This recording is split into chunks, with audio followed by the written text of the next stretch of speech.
Hello everyone, I hope आप सब लोग हेल्दी होंगे और बढ़िया से पढ़ रहे होंगे। इस वीडियो में बेटा हम एक ऐसा टॉपिक कवर करने वाले हैं, बिल्कुल बेसिक से उसका इंटरेस्टिंगली सब मीनिंग समझने वाले हैं। किसका? Quantum numbers. क्वांटम नंबर्स जो आप में से बहुत बच्चों को हॉन्ट करते हैं, आपको उससे डर लगता है या समझ नहीं आ पाता, फीलिंग नहीं आ पाती कि एक्चुअली ये होते क्या हैं, तो इस वीडियो में हम इसे कवर करेंगे। तो स्टार्ट करते हैं। देखो, यहाँ पर बात ऐसी है कुछ कि जैसे आपको मुझ तक पहुंचना है, ठीक है, तो आपको क्या चाहिए होगा? आपको मेरा एड्रेस चाहिए होगा, राइट। अब मगर मैं आपको कह दूं सिर्फ इतना, कितनी इन्फॉर्मेशन दूं आपको? सिर्फ ये इन्फॉर्मेशन दूं कि मैं दिल्ली में रहती हूँ, तो क्या आप मुझ तक पहुंच पाओगे इतनी सी इन्फॉर्मेशन से? नहीं, ये इनफ नहीं है, राइट। अब मैं इसमें एक और स्टेप और एक चीज ऐड करती हूँ। मैं बोलती हूँ कि मैं दिल्ली में रोहिणी सेक्टर 4 में रहती हूँ, तो इतनी इन्फॉर्मेशन फिर भी बेटर है ना, इससे फिर भी आप कुछ बेटर जगह पे पहुंच पाओगे। लेकिन ये अभी भी कंप्लीट नहीं है, राइट। मुझे इसमें और इन्फॉर्मेशन ऐड करनी पड़ेगी, तभी तो मैं अपना एड्रेस कंप्लीट करूंगी, राइट। तो मैं क्या करती हूँ, मैं एक और हिंट दे देती हूँ कि मैं दिल्ली में रोहिणी सेक्टर 4 में यूनिटी अपार्टमेंट्स यहाँ पर रहती हूँ। अब बेटा बहुत अच्छे चांसेस हैं कि आप मुझ तक पहुँच पाओ और मुझे लोकेट कर सको, राइट। लेकिन अभी भी बेटा मैं कहूँगी कि एक चीज़ मिसिंग है। क्या मिसिंग है? House number, right. तो मुझे वो भी ऐड करना होगा। अब देखो, अब पढ़ के देखो, अब ये जो एड्रेस है ये एक कंप्लीट एड्रेस है। दिल्ली में अगर मैं कहूँ कि मैं दिल्ली में रोहिणी सेक्टर 4 में यूनिटी अपार्टमेंट्स के हाउस नंबर 11 में रहती हूँ, तो ये मेरा बेटा कंप्लीट एड्रेस है। तो आप मेरे तक आसानी से पहुँच सकते हो, आप मुझे लोकेट कर सकते हो। सो जैसे बेटा ये कहानी क्यों सुनाई? क्योंकि जैसे ही किसी भी इंडिविजुअल को अर्थ के ऊपर कहीं पर भी आपको लोकेट करना है, तो आपको उसका कंप्लीट एड्रेस चाहिए, राइट। तो उसमें आपको कुछ कुछ आप देख रहे हो इन्फॉर्मेशंस चाहिए। जैसे ये सब इंफॉर्मेशंस मिलके उसका कंप्लीट एड्रेस बनाती हैं, वैसे ही बेटा a set of 4 quantum numbers, a set of total 4 quantum numbers मिलके किसी इलेक्ट्रॉन का कंप्लीट एड्रेस बनाते हैं, इलेक्ट्रॉन को एटम के अंदर लोकेट करने में मदद करते हैं, ठीक है। सो इन शॉर्ट क्वांटम नंबर्स क्या हैं?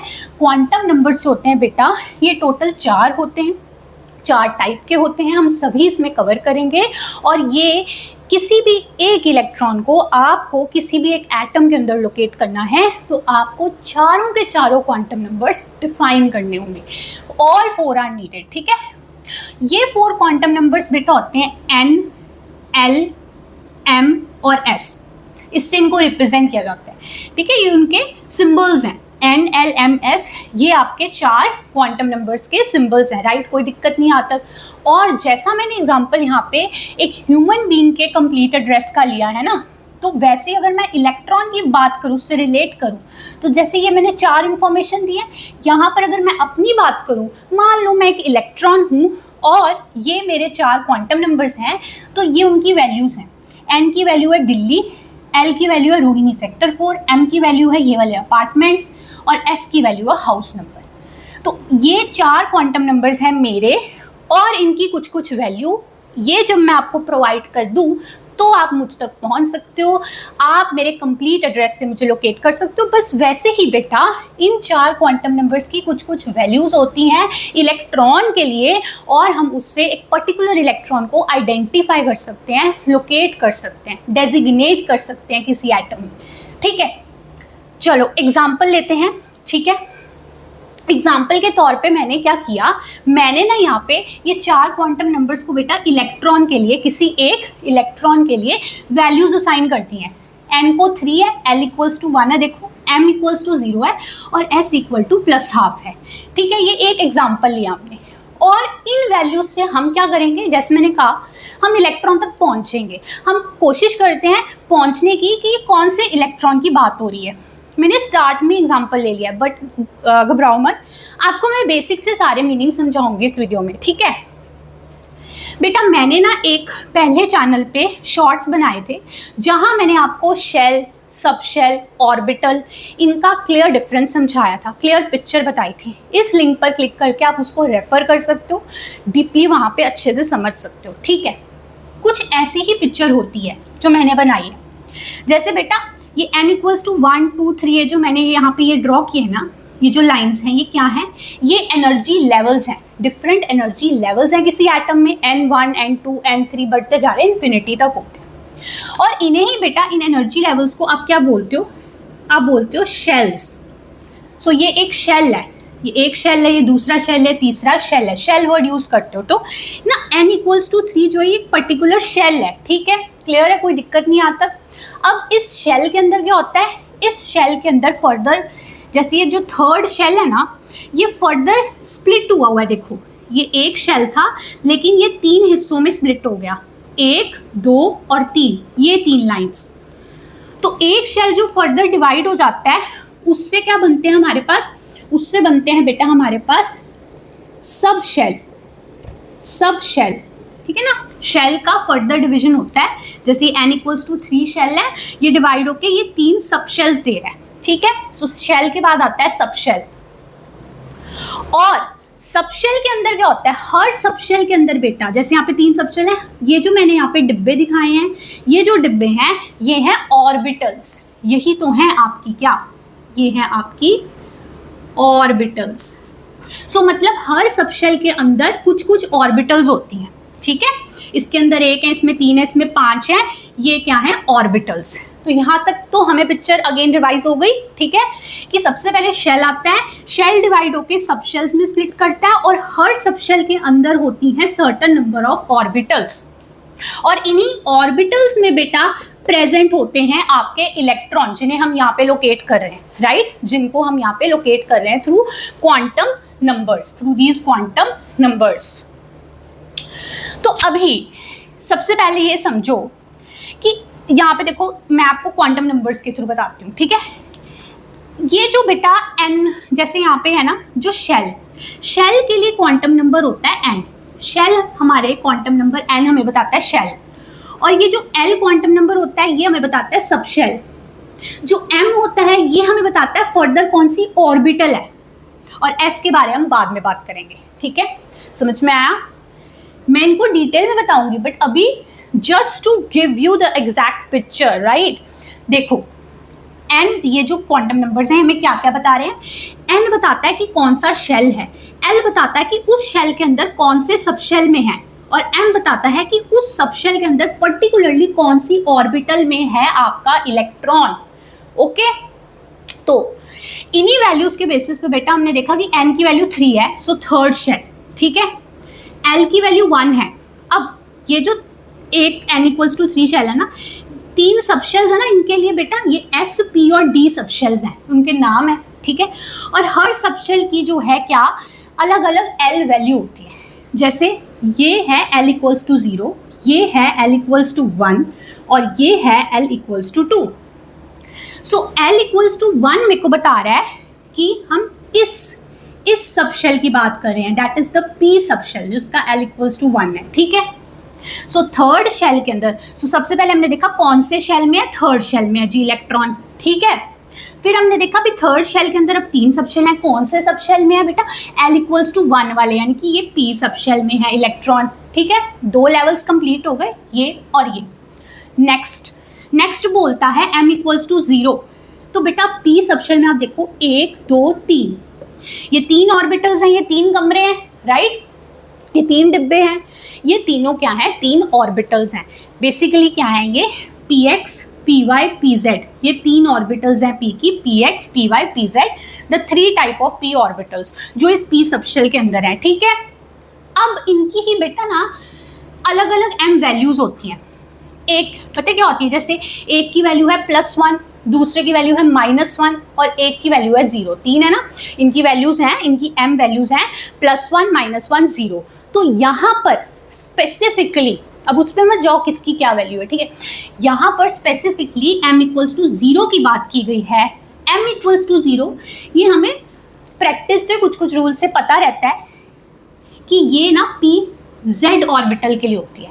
m=0 indicates the pz orbital, that means कि p सब शेल में ये जो 3 ऑर्बिटल्स हैं, इनमें से ये जो pz ऑर्बिटल है ना, ये वाली जो pz ऑर्बिटल है, दिस वन, इसके अंदर प्रेजेंट है मेरा इलेक्ट्रॉन। सो फाइनली हम शेल से सब शेल से पर्टिकुलर ऑर्बिटल तक पहुंच गए कि कहाँ पर इलेक्ट्रॉन प्रेजेंट है। तो हम लोकेट कर पा रहे हैं, हम एड्रेस की तरफ ही जा रहे हैं ना इलेक्ट्रॉन की।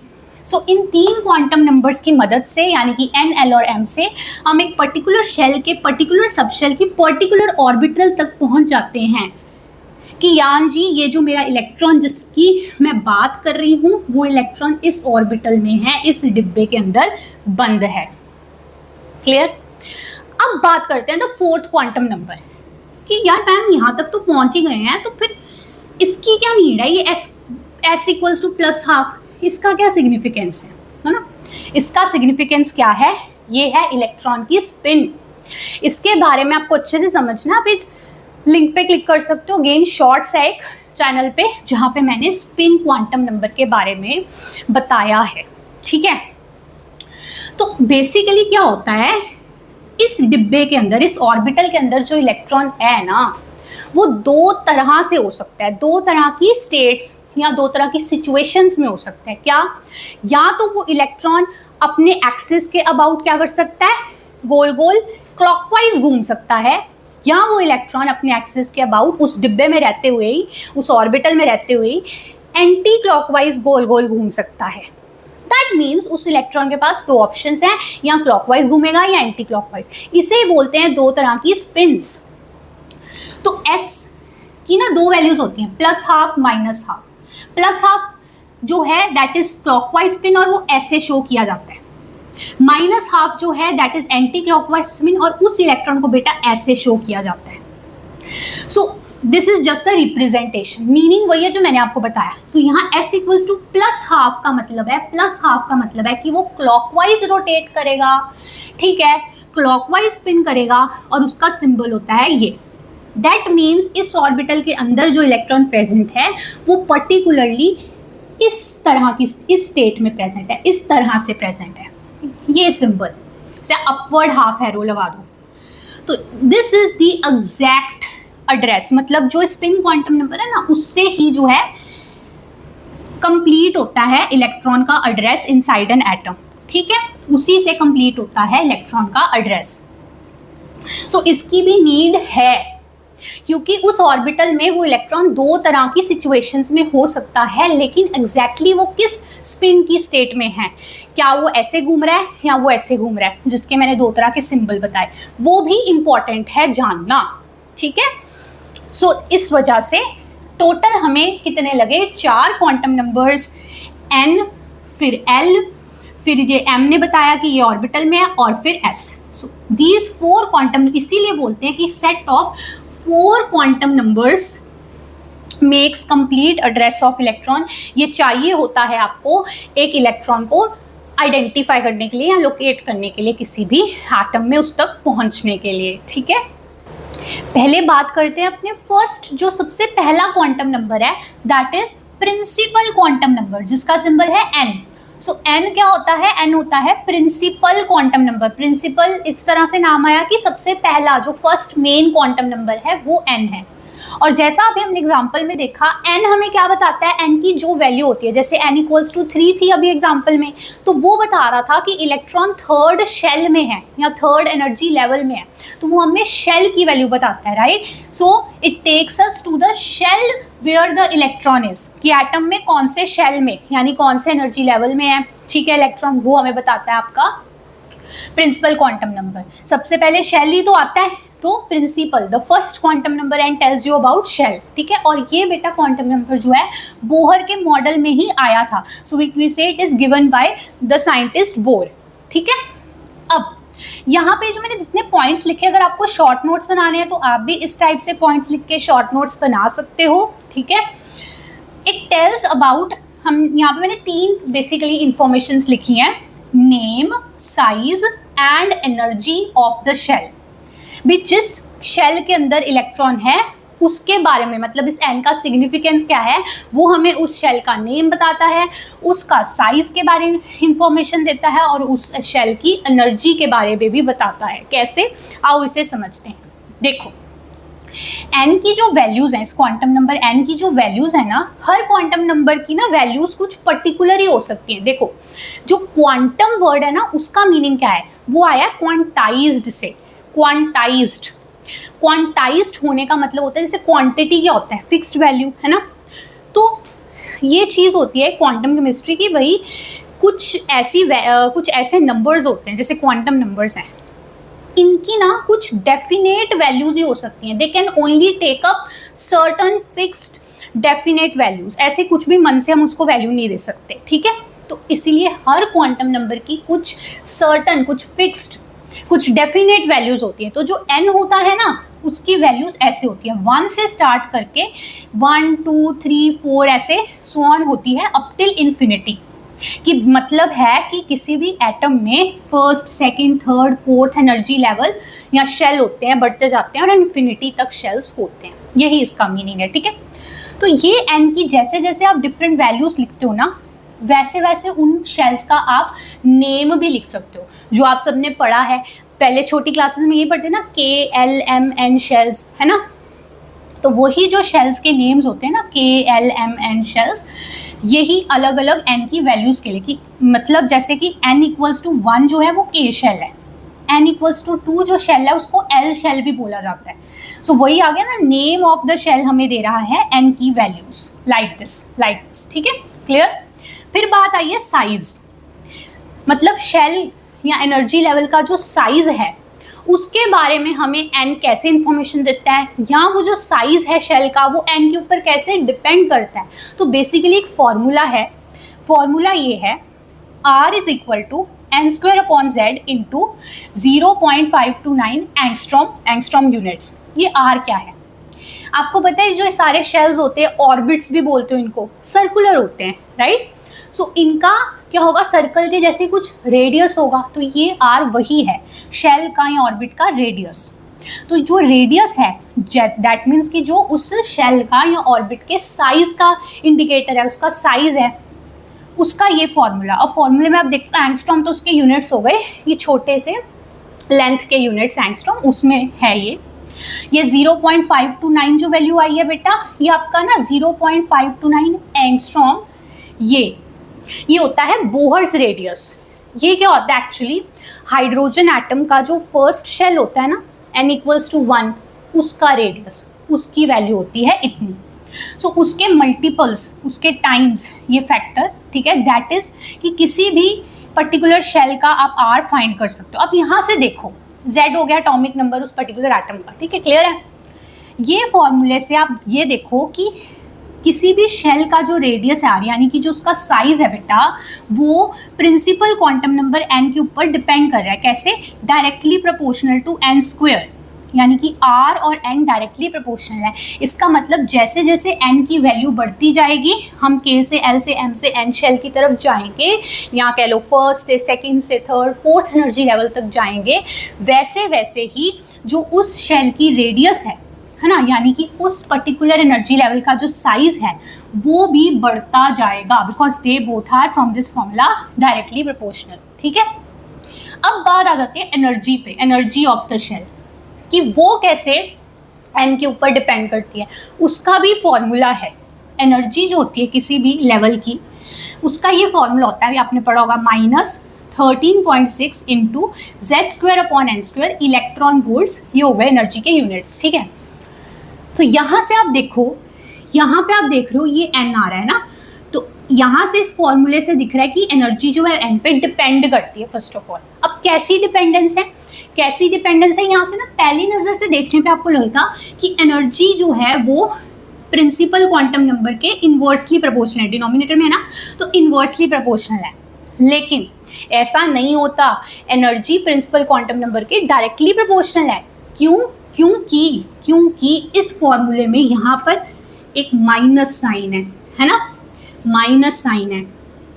इसकी वजह से होता क्या है, देखो अगर n की वैल्यू यहाँ पे बढ़ेगी 1 से 2 से 3 से 4, है ना, तो ओवरऑल जो ये वैल्यू है, ये जो वैल्यू है, साइन को छोड़ दो, अगर n की वैल्यू बढ़ेगी तो ये जो ओवरऑल वैल्यू बेटा, इसका जो मैग्नीट्यूड क्या होगा, ये छोटा होता जाएगा, लेकिन बाहर है नेगेटिव साइन।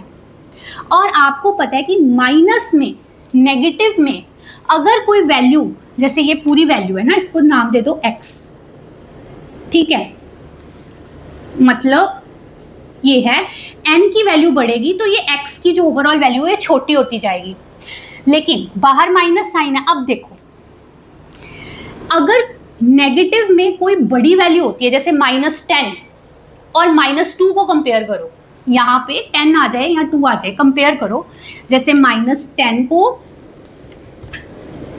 और -2 को कंपेयर करो, नेगेटिव में बड़ी वैल्यू का उस सिग्निफिकेंस उतना ही कम होता है। मतलब -10 और -2 में से बेटा -2 बड़ा है। नेगेटिव में जितनी छोटी वैल्यू होगी उतनी एक्चुअल में इफेक्टिवली वो बड़ी वैल्यू होगी, यही होता है माइनस साइन की वजह से।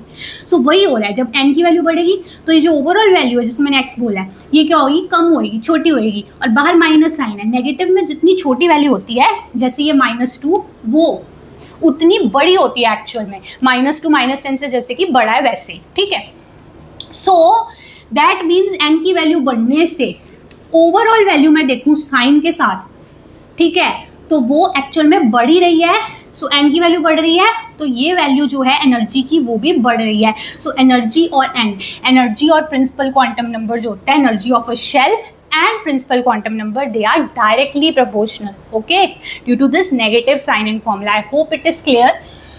सो ये तीन चीज़ों के बारे बताया हमें इसने, है ना, भी जिस शेल के अंदर इलेक्ट्रॉन प्रेजेंट है उस शेल का नेम क्या है, ठीक है, कौन सा नेम है, उसका साइज के बारे बताता है, रेडियस, उसकी एनर्जी के बारे में हम बताता है। सो ये सब चीज़ें प्रिंसिपल क्वांटम नंबर पे डिपेंड करती हैं, राइट। और ये जो दो फॉर्मूलाज मैंने लिखे हैं, ये ध्यान रहे कि ये दो फॉर्मूलाज सिर्फ और सिर्फ सिंगल इलेक्ट्रॉन स्पीशीज, यानी कि वो स्पीशीज जिनमें एक ही इलेक्ट्रॉन है, जैसे हाइड्रोजन एटम है ना, और हीलियम का He+1 आयन कर दो, क्योंकि हीलियम एटम में 2 इलेक्ट्रॉन होते हैं, +1 मतलब उसका एक लूज करा दिया इलेक्ट्रॉन, उसका He+1 आयन बनाया, तो वो सिंगल इलेक्ट्रॉन स्पीशीज है। लिथियम का 2+ आयन, सो ऐसी so on, single electron species के लिए ही ये दो फॉर्मूलाज एप्लीकेबल होते हैं, ठीक है। बट इन जनरल किसी भी स्पीशी के लिए ये जो size and energy of shell होता है वो प्रिंसिपल क्वांटम नंबर n पे डिपेंड करता है, जैसे यहाँ पे डिपेंड कर रहे हैं। बट ये जो एग्जैक्ट फॉर्मूलाज हैं ये सिंगल इलेक्ट्रॉन स्पीशीज के लिए ही एप्लीकेबल हैं, ठीक है, ओके। जो आप हाइड्रोजन के लिए पढ़ते हो, राइट। अब यहाँ से एक चीज़ आप देख पा रहे हो, सिंगल इलेक्ट्रॉन स्पीशीज के लिए एनर्जी का ये फॉर्मूला है ना, तो उससे आप ये चीज़ देख पा रहे हो कि अगर कोई सिंगल इलेक्ट्रॉन स्पीशीज जैसे ये या फिर ये, तो उसके किसी भी एक एनर्जी लेवल या एक शेल की जो एनर्जी है ना, वो सिर्फ और सिर्फ ओनली एंड ओनली एक ही क्वांटम नंबर से डिसाइड हो पा रही है, और वो क्वांटम नंबर है ये the principal quantum number n। उसको और कोई क्वांटम नंबर नहीं चाहिए। सो ये लाइन इंपॉर्टेंट है, ये पॉइंट समझना इंपॉर्टेंट है कि सिंगल इलेक्ट्रॉन स्पीशीज के लिए जो किसी भी शेल की एनर्जी होती है वो सिर्फ only principal quantum number n पे ही डिपेंड करती है, गिवन बाय दिस फॉर्मूला, इस तरह से, ठीक है। और जैसे जैसे n बढ़ता है एनर्जी भी बढ़ती है ना, जैसे फर्स्ट एनर्जी लेवल में है, सेकेंड, थर्ड, इन्फिनिटी तक जाएंगे तो उस एनर्जी लेवल की एनर्जी बढ़ेगी, राइट, ठीक है। अब अनदर कुछ इंपॉर्टेंट चीज़ मैंने यहाँ लिखी है n की सिग्निफिकेंस के लिए ही। अगर आप ये जानना चाहो कि किसी एक शेल के अंदर मैक्सिमम नंबर ऑफ ऑर्बिटल्स कितने हैं, तो वो बेटा इस फॉर्मूले से आ सकते हैं, n²। ये नोट कर लो, maximum number of orbitals inside any shell is equal to n²। और हर ऑर्बिटल में आपको पता है कि मैक्सिमम 2 इलेक्ट्रॉन आ सकते हैं। सो अगर किसी एक शेल में, for example n = 3 third shell है, तो इसके अंदर कोई पूछे कि मैक्सिमम नंबर ऑफ ऑर्बिटल्स कितने हैं, तो मैक्सिमम नंबर ऑफ ऑर्बिटल्स इसमें जो हो सकते हैं दैट इज n², यानी कि 3 का स्क्वायर 9, ठीक है।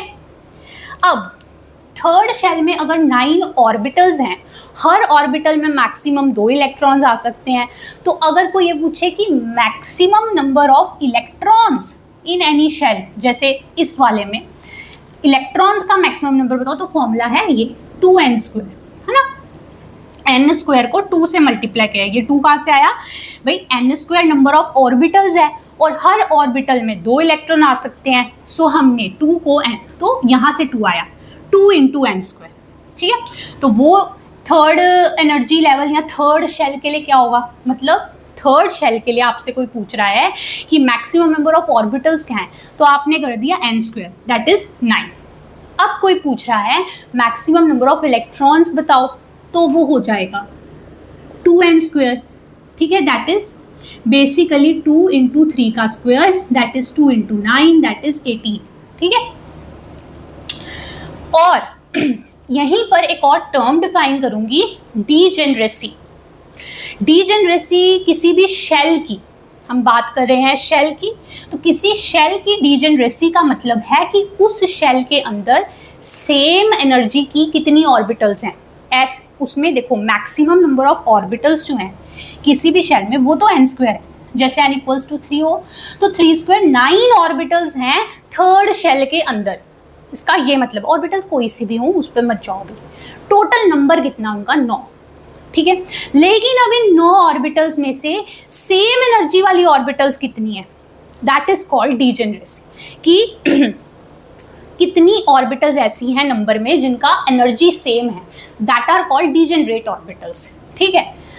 तो यहाँ पर मैं ये क्यों बोल रही हूँ, क्योंकि ये जो n स्क्वायर से निकल के आ रही है ना, जैसे ये 9 ऑर्बिटल्स आ रही हैं आपकी n इक्वल्स टू 3 के लिए, थर्ड शेल के लिए, ये अगर मैं सिंगल इलेक्ट्रॉन स्पीशीज की बात करूँ यानी इनमें से ही कोई, तो बेटा सिंगल इलेक्ट्रॉन स्पीशीज में ना यही n स्क्वायर क्या होता है, उस पर्टिकुलर शेल की डीजेनरेसी भी होती है, ठीक है। सो अगर आपसे कोई कहे कि what is the degeneracy of third energy level या third shell for hydrogen atom, या वही चीज वो कह दे फॉर हीलियम 1+ आयन, तो it is simply equal to n square.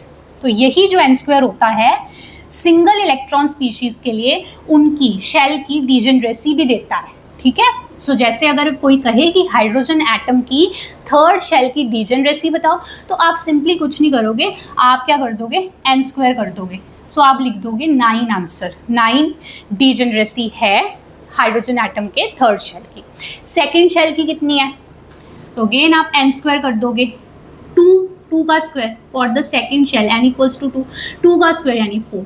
So 4 is the degeneracy for second shell और second energy level of hydrogen atom. So single electron species में यही n स्क्वायर आपको उस शेल की डीजेनरेसी भी देता है, ठीक है, यानी कि और मीनिंग क्या है, नंबर ऑफ सेम एनर्जी वाली ऑर्बिटल्स। नेक्स्ट क्वांटम नंबर है L, उसका सिंबल है L, बट इस क्वांटम नंबर L के बेटा बहुत सारे नेम्स हैं, इसके ना डिफरेंट नेम्स हैं, जैसे azimuthal quantum number, secondary quantum number, subsidiary quantum number और orbital angular momentum quantum number. So आप देख रहे हो यहाँ पे मैंने 4 नाम लिखे हैं, पर चारों ही नाम किसके हैं, इसी क्वांटम नंबर L के ही अलग अलग नाम हैं। कुछ नेम्स का मीनिंग हम समझ सकते हैं, बिल्कुल हम लॉजिकली उसको समझ सकते हैं, वो हम समझेंगे, ठीक है। ये आप याद कर लो कि L को एजीम्यूथल क्वांटम, कॉमन है सबसे ज्यादा इसका name, azimuthal quantum number is L, ये आपका दूसरा क्वांटम नंबर होता है।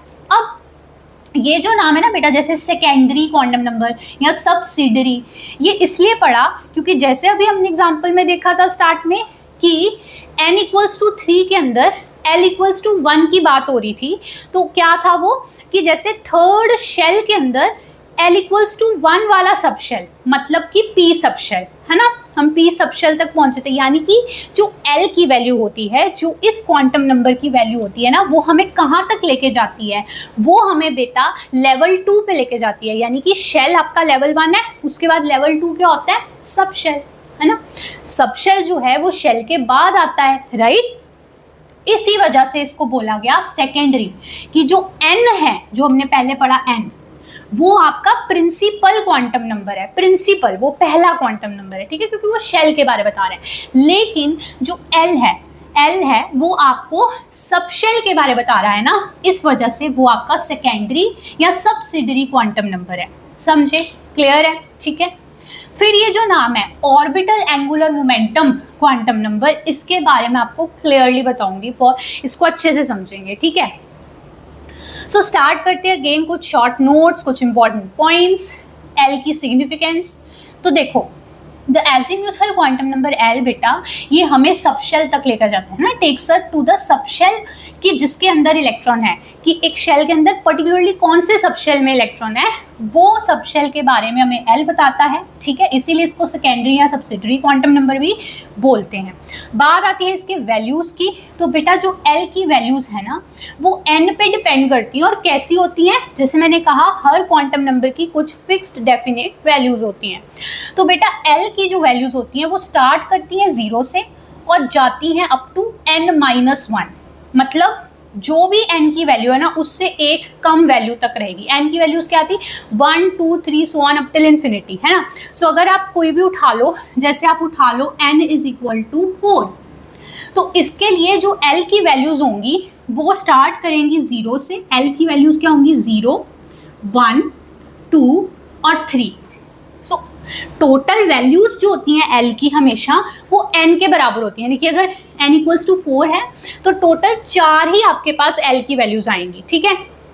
n = 3 है तो टोटल वैल्यूज L की जो है वो 3 आएंगी, लेकिन वो कौन सी होंगी, वो होंगी 0 से स्टार्ट करके n-1 तक जाना है। जैसे यहाँ पे n 4 है तो हमें 4-1 यानी 3 तक जाना है, क्लियर। सो 0 1 2 3 ये 4 वैल्यूज होंगी, ठीक है, start from 0 up till n-1 यानी 4-1 3।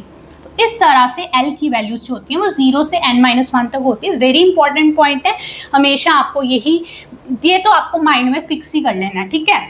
चलो अब ये जो वैल्यूज होती हैं ना ये हमें बताती हैं सब शेल का नाम। जैसे अभी हमने पीछे पढ़ा प्रिंसिपल क्वांटम नंबर n की जो वैल्यूज होती हैं 1 2 3 सो ऑन, वो हमें क्या बताती हैं, शेल का नाम, है ना, शेल का नेम बताती हैं K L M N। उसी तरह L की वैल्यूज हमें सब शेल का नाम बताती हैं। जैसे L की value 0 represents S subshell, L की वैल्यू 1 रिप्रेजेंट्स P सबशेल, 2 अगर L की वैल्यू है तो वो D सबशेल के लिए है, और L की वैल्यू 3 होती है for the F subshell.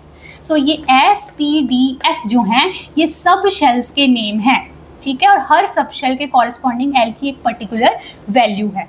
So zone C value हम असाइन करते हैं किसी इलेक्ट्रॉन को, तो उससे हम, जैसे अभी पीछे हम स्टार्ट में एग्जांपल पहुंचे थे L = 1, तो L = 1 के लिए K हम पहुंचे थे ना टू द P सबशेल, तो वहां से हमें L की वैल्यूज पता लगता है कि हम कौन से सबशेल की बात कर रहे हैं, कौन से सबशेल में इलेक्ट्रॉन प्रेजेंट है, ठीक है। सो उसकी जो वैल्यूज हैं वो 0 से n-1 तक होती हैं, लाइक द 0 1 2 3 सो ऑन, और उनके कॉरेस्पॉन्डिंग एक पर्टिकुलर सबशेल के नेम्स होते हैं, ये ऐसे, ठीक है। यही 4 आपके लिए इंपॉर्टेंट होते हैं। अब चलते हैं आगे, जो मैंने आपको बोला इसका एक और नाम है orbital angular momentum quantum number. तो अब इसको ऐसा क्यों बोला जाता है, इस क्वांटम नंबर को ऐसा क्यों बोला जाता है, तो पहले समझो ऑर्बिटल एंगुलर मोमेंटम क्या होता है। एंगुलर मोमेंटम क्या होता है, जब भी कोई बॉडी सर्कुलर मोशन करती है तो उस मोशन के दौरान, सर्कुलर मोशन के दौरान जो मोमेंटम डेवलप होता है that is called angular momentum, right. जैसे अगर बॉडी लीनियर मोशन करती है तो उस टाइम पे लीनियर मोमेंटम होता है, अगर वो सर्कुलर मोशन करती है तब एंगुलर मोमेंटम होता है, ठीक है। यहाँ पर बॉडी कौन है, इलेक्ट्रॉन। इलेक्ट्रॉन बेटा न्यूक्लियस के अराउंड हमें पता है दैट जैसे अर्थ सन के अराउंड ऑर्बिट करता है, वैसे ही इलेक्ट्रॉन न्यूक्लियस के अराउंड एटम में ऑर्बिटिंग करता है, यानी कि उसके अराउंड चक्कर काटता है ना, रेवोल्यूशन टाइप। तो उस टाइप के ऑर्बिटल मोशन की वजह से, जो वो भी एक सर्कुलर मोशन है, एंगुलर मोमेंटम डेवलप होता है, that is called orbital angular momentum, ठीक है। पहले ये समझ आया कि ऑर्बिटल एंगुलर मोमेंटम होता क्या है, इलेक्ट्रॉन के न्यूक्लियस के राउंड ऑर्बिटल मोशन की वजह से, उस सर्कुलर मोशन की वजह से जो एंगुलर मोमेंटम प्रोड्यूस होता है that is your orbital angular momentum. और ये एक वेक्टर क्वांटिटी होती है, वेक्टर होती है ना, इसकी डायरेक्शन भी होती है, ठीक है। तो coming back to the topic, इस ऑर्बिटल एंगुलर मोमेंटम की बेटा जो वैल्यू होती है ना किसी भी इलेक्ट्रॉन के लिए, वो हमें ये क्वांटम नंबर देता है, मतलब इसका एक फॉर्मूला है डायरेक्ट। बेसिकली पहली बात, एंगुलर मोमेंटम का सिंबल है ये म्यू, इलेक्ट्रॉन के एंगुलर मोमेंटम का सिंबल है ये म्यू, ठीक है। और ये मैं आगे आपको बताऊंगी 2 तरह का होता है। अभी हम जिस टाइप की बात कर रहे हैं जिसका उसका नेम है ऑर्बिटल एंगुलर मोमेंटम। इसका सिंबल होता है म्यू के पैरों में एल, म्यू के पैरों में एल। सो ये म्यू एल होता है orbital angular momentum of electron का सिंबल। ठीक है, क्लियर है, कोई इसमें कंफ्यूजन नहीं है। इसका बेटा फॉर्मूला होता है ये, देखो इस फॉर्मूले को, mu L is equal to under the root L into L plus one, L plus one bracket में और बाहर एल मल्टीप्लायर है। ठीक है, so under the root L into L plus one, this is the formula of mu L. और ये H cut लिखा है मैंने जो, ये बेसिकली एच कट की टर्म्स में या एच कट के यूनिट्स में एक्सप्रेस किया जाता है ये एंगुलर मोमेंटम। ठीक है, सो ये इसका फॉर्मूला है। इस फॉर्मूले से आपको क्या समझ आ रहा है कि ये एल जो है, ये जो क्वांटम नंबर एल है ना, यही हमें इस एंगुलर मोमेंटम की वैल्यूज दे रहा है ना। सो म्यू एल कौन है? ऑर्बिटल एंगुलर मोमेंटम, और उसकी वैल्यूज कैसे आ रही हैं? इस क्वांटम नंबर एल के थ्रू, इस फॉर्मूले के through, root of L into L plus one H cut. So that is why this quantum number L is called orbital angular momentum quantum number. अब क्लियर है क्यों बोला जाता है, राइट?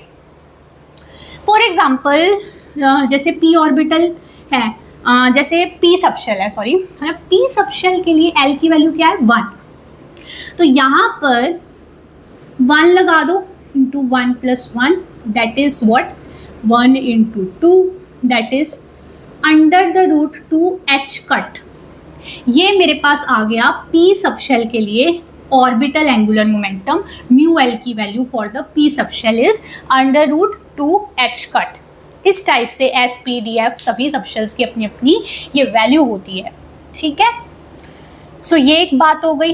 अब अगली इंपॉर्टेंट बात, जैसे बेटा अभी हमने पढ़ा था पीछे कि सिंगल इलेक्ट्रॉन स्पीशीज की जो एनर्जी है, वो जो फॉर्मूला पढ़ा था है ना, वो सिर्फ और सिर्फ प्रिंसिपल क्वांटम नंबर एन पे डिपेंड करती है ना। लेकिन फिर मल्टी इलेक्ट्रॉन स्पीशीज का क्या? क्योंकि ज़्यादातर तो सारे मल्टी इलेक्ट्रॉन होते हैं। मल्टी इलेक्ट्रॉन स्पीशीज़ में बेटा जो एनर्जी होती है, मल्टी इलेक्ट्रॉन स्पीशीज़ के केस में किसी भी सबशेल की जो एनर्जी होती है वो दोनों क्वांटम नंबर्स, पहला प्रिंसिपल और दूसरा ये सेकेंडरी क्वांटम नंबर, यानी एन और एल दोनों पे डिपेंड करती है। और इन फैक्ट वो डिपेंड करती है एन प्लस एल वैल्यू पे। एन प्लस, ये याद रखना आपको, एन प्लस एल वैल्यू। ठीक है, किसी भी सबशेल की एनर्जी अगर हम मल्टी इलेक्ट्रॉन सिस्टम में देखते हैं तो वो N plus L value decide करती है, उस पर डिपेंड करती है। कैसे? देखो एग्जांपल लेते हैं। 3 मैंने यहाँ पे बेसिकली मैंने एस पी और ये डी सबशेल है, और साथ के साथ उनके आगे जो नंबर लगे हैं, ये 4, ये 3, ये क्या है? आपका प्रिंसिपल क्वांटम नंबर एन की वैल्यू है। सो हम बात करें 4s सबशेल की, 3d सबशेल की और 4p सबशेल की। ठीक है, या ऑर्बिटल्स ऐसे भी बोल सकते हो। अभी देखो 4s, ये जो 4 होता है ये n की वैल्यू, और s मुझे बता रहा है कि l की वैल्यू 0। इन सब के लिए पहले n और l की वैल्यू लिखो। ठीक है, 4s के लिए बेटा n की वैल्यू 4 है और l क्योंकि s है तो 0 है। ठीक है, 3d के लिए n की वैल्यू 3 है, n की वैल्यू 3 और l क्योंकि d है तो 2 है। 4p के लिए n की वैल्यू तो 4 है और p है, इसीलिए l की वैल्यू 1 है। ये मैं जो l लिख रही हूँ 0 2 1 यहाँ से लिख रही हूँ, यहाँ से लिख रही हूँ। ठीक है, चलो अब इनके लिए दोनों सबके लिए ना n प्लस एल करो, n प्लस एल करो। यहाँ पे क्या आ रहा है? 4 है ना, 4 प्लस 0, यहाँ पे 3 प्लस 2 करके 5, 4 प्लस 1 करके 5। जिसकी n प्लस एल वैल्यू बड़ी होती है, जिसकी n प्लस एल वैल्यू बड़ी होती है उसकी एनर्जी ज़्यादा होती है। ठीक है, सो अब इस केस के लिए 4 आ रही है, 3D के लिए 5 और 4P के लिए 5। तो ये तो क्लियर है कि 4s की एनर्जी यहाँ पे सबसे कम होगी, इसकी एनर्जी सबसे कम होगी, इन दोनों की इससे ज़्यादा ही होगी क्योंकि इनकी n प्लस एल वैल्यू इससे ज़्यादा है। अब फिर जहाँ पर टाई हो जाती है, ये दो मैंने तभी एग्जाम्पल लिया है जहाँ पर n plus L value same आ जाती है, जैसे 3D और 4P के लिए n प्लस एल वैल्यू दोनों की 5 और 5 है, तब फिर कैसे डिसाइड करें कि किसकी एनर्जी ज़्यादा है? तब वहाँ पे ये जो दो क्वांटम नंबर्स हैं ना n और l, है ना, उन्हीं की n प्लस एल वैल्यू देखिए।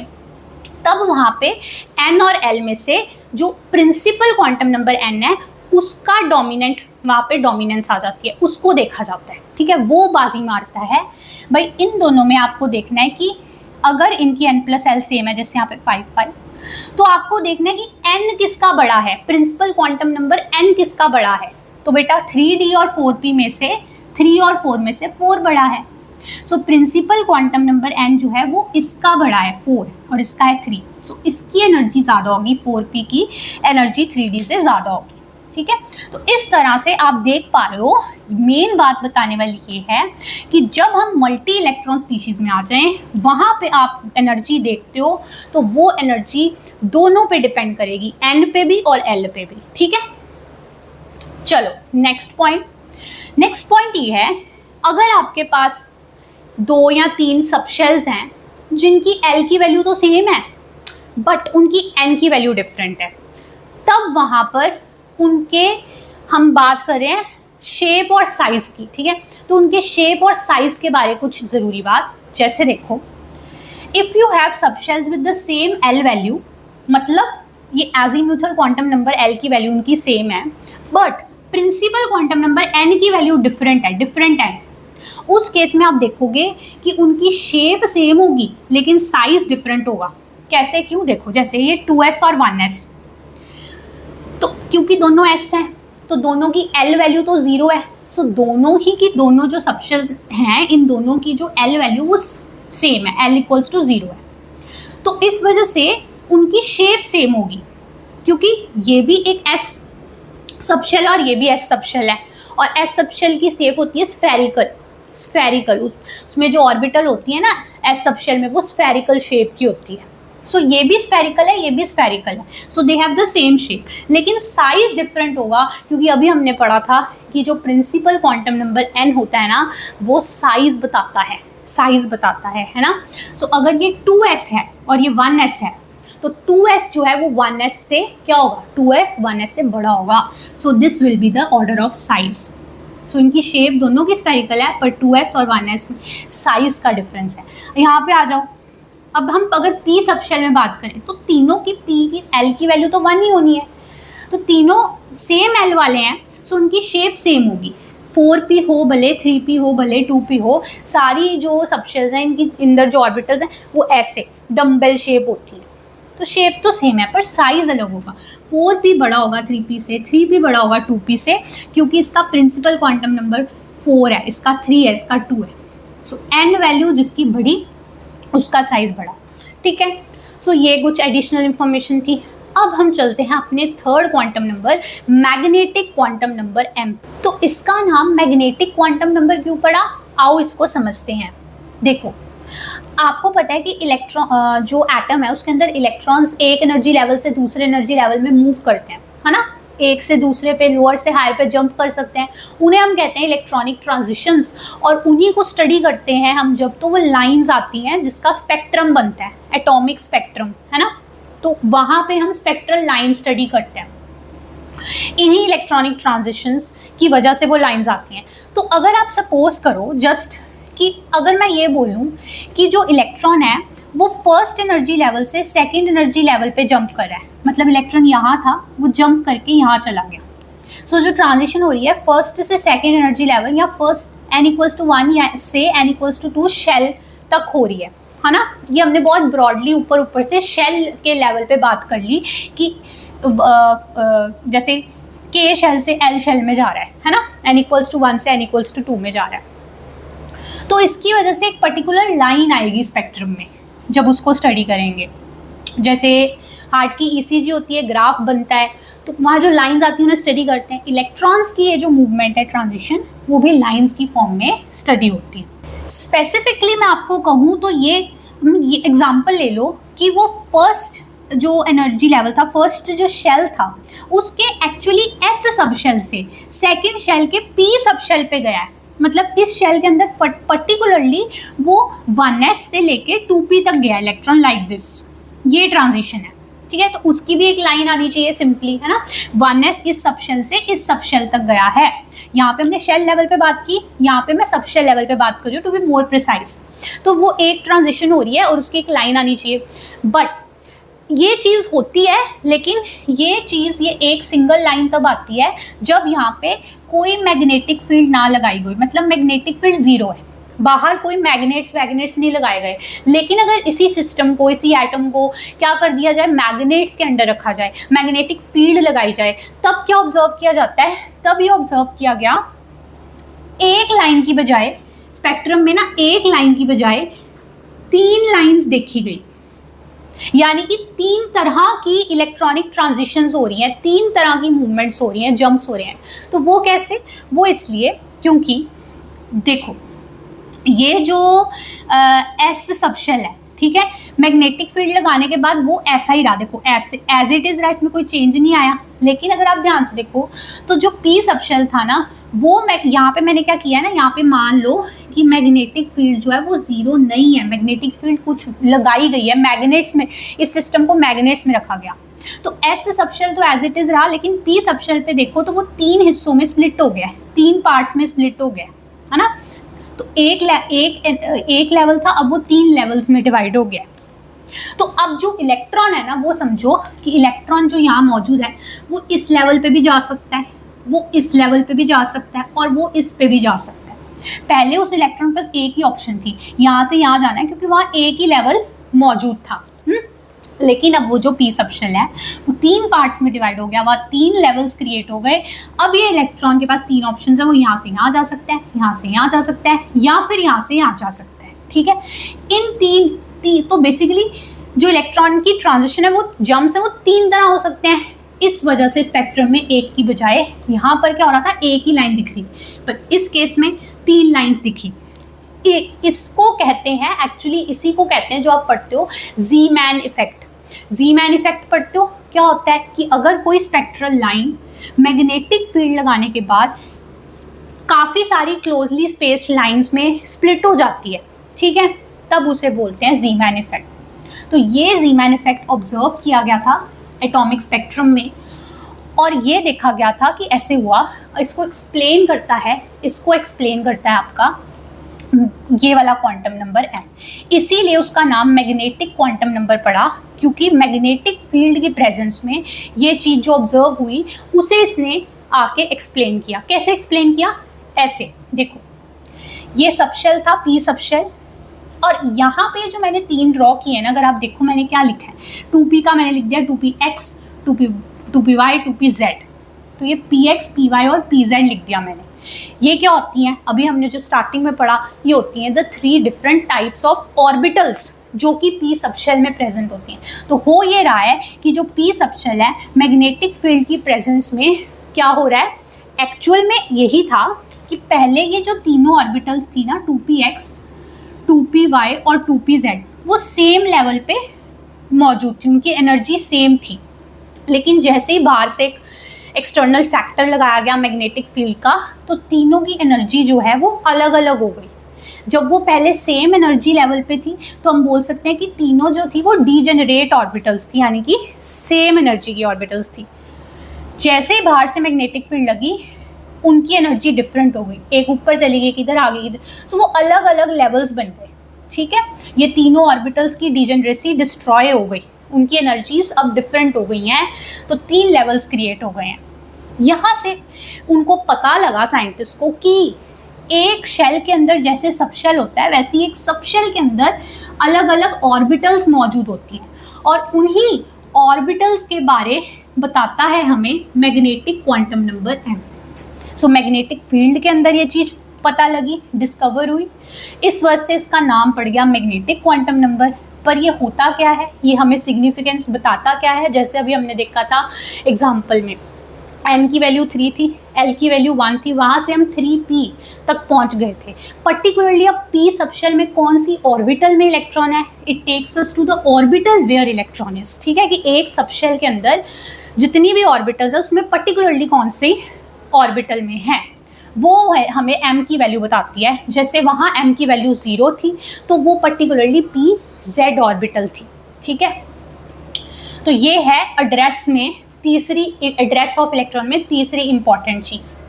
अब ये जो m की वैल्यूज़ होती हैं हर क्वांटम नंबर के, जैसे इसकी जो फिक्स्ड वैल्यूज़ होती हैं ना, वो -l से 0 से +l होती हैं, ठीक है। टोटल वैल्यूज इसकी 2l+1 होती है। कैसे, समझो। सपोज l इक्वल्स टू 0 है, तो m की वैल्यू क्या होगी, -l से 0 से +l। तो इसमें तो कुछ नहीं होगी, डायरेक्टली जो m की वैल्यू है वो 0 ही होगी, ठीक है। बट अगर l की वैल्यू 1 है तो m की वैल्यू क्या होगी, -l यानी -1, फिर 0 से लेके 0 और फिर 0 से आगे +l यानी कि +1। बेटा ये 3 वैल्यूज होंगी m की ये 3 वैल्यूज होंगी, -1, 0 and +1 for l equals to 1। और आप काउंट करो कितनी है, 1, 2 एंड 3, टोटल 3 वैल्यूज आ रही हैं, है ना। तो इस फॉर्मूले से देखो 2l+1, यहाँ पे आप l1 लगा के देखो ज़रा, तो क्या आएगा, 2 × 1 + 1, तो क्या हो गया 2 + 1 दैट इज़ 3।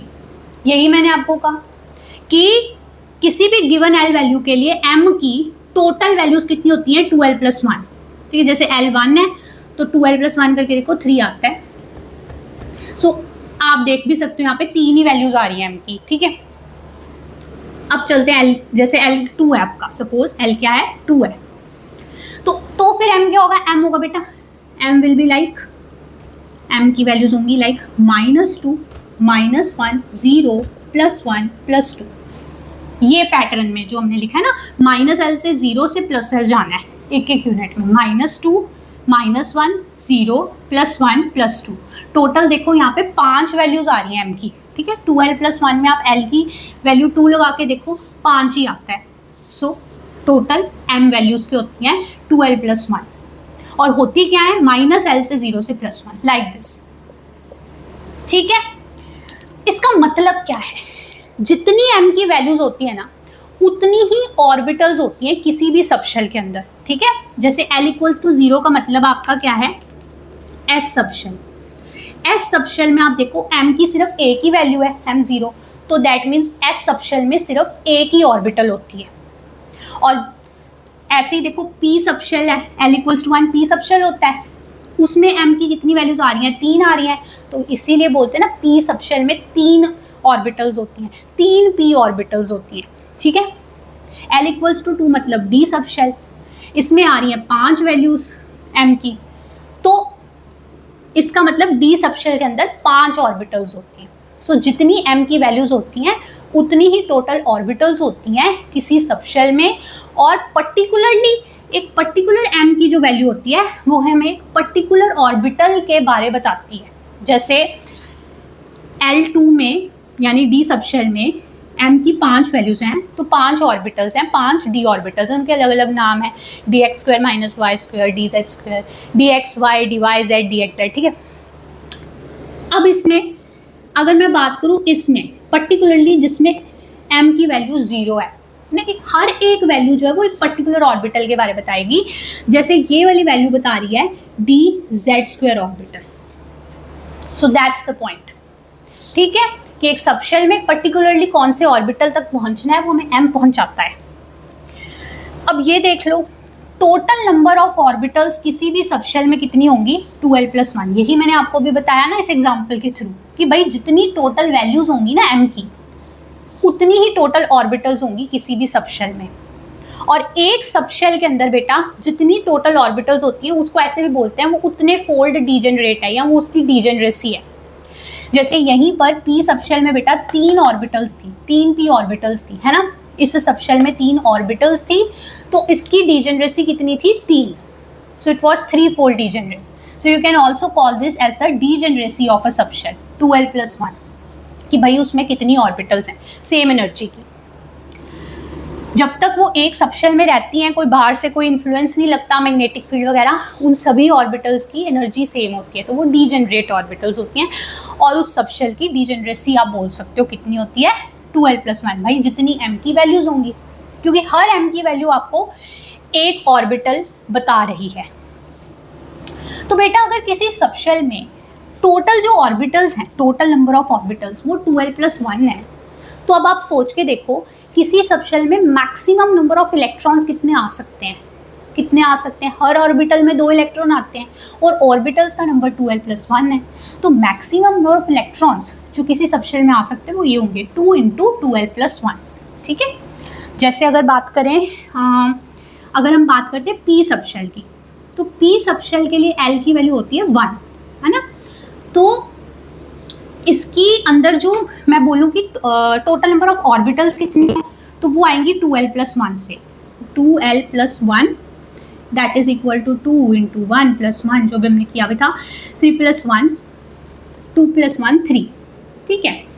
सो 3 ऑर्बिटल्स होती हैं पी सबशेल में, पता है।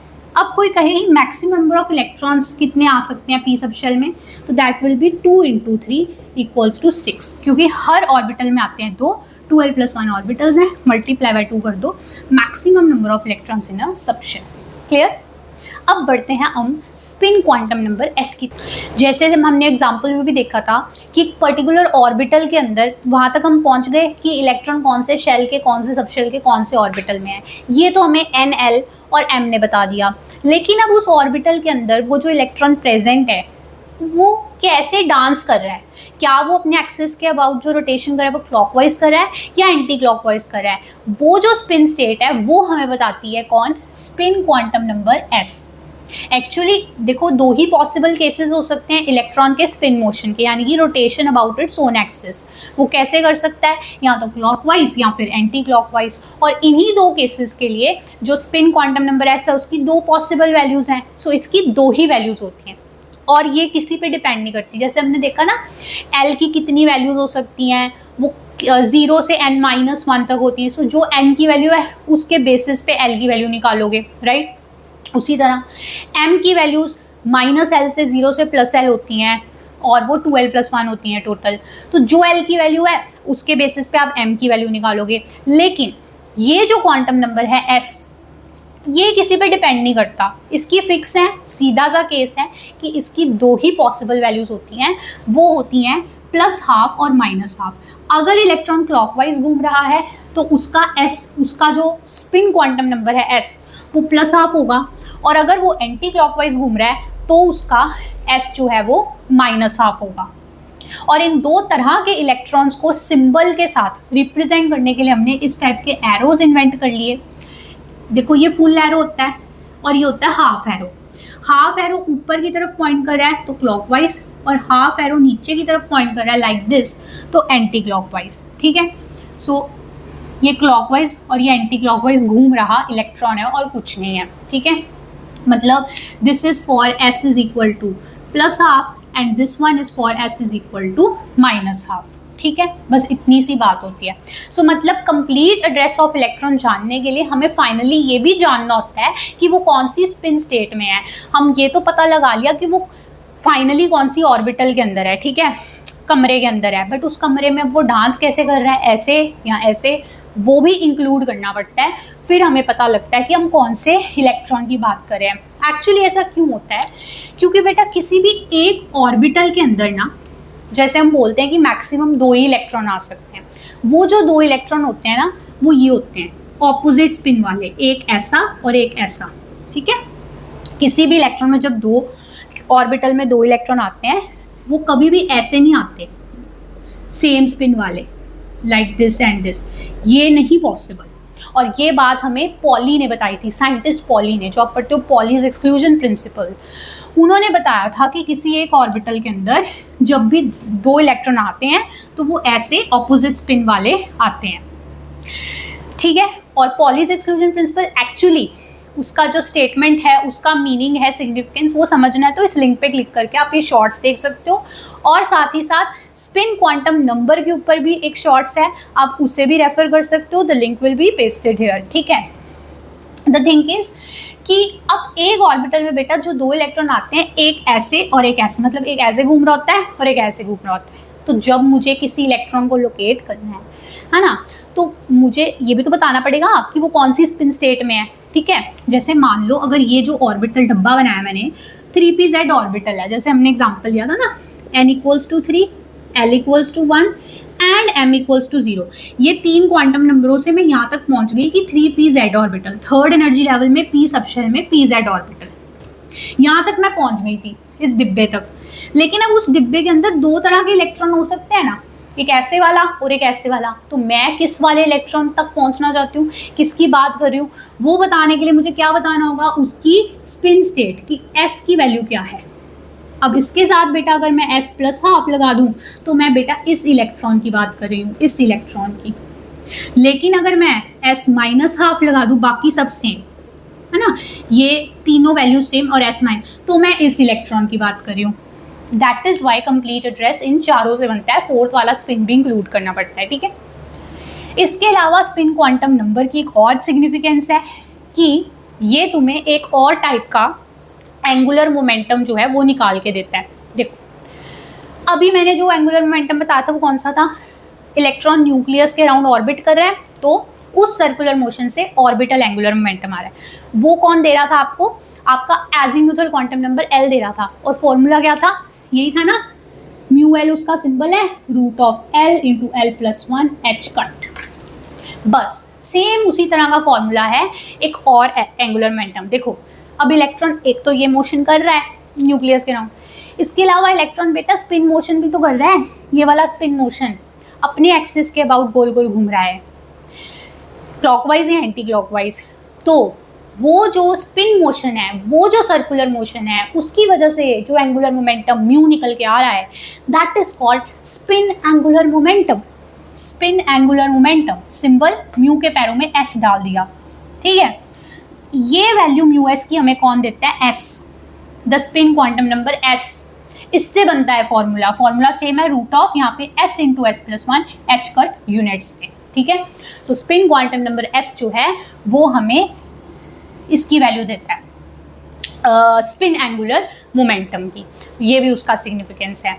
तो अभी आई होप आपको क्वांटम नंबर्स का कॉन्सेप्ट समझ आया, फीलिंग तो आपको पिक्चर मैंने स्टार्ट में ही क्लियर कर दी, और इंडिविजुअली उनके मीनिंग्स आपको डिटेल में बताए हैं।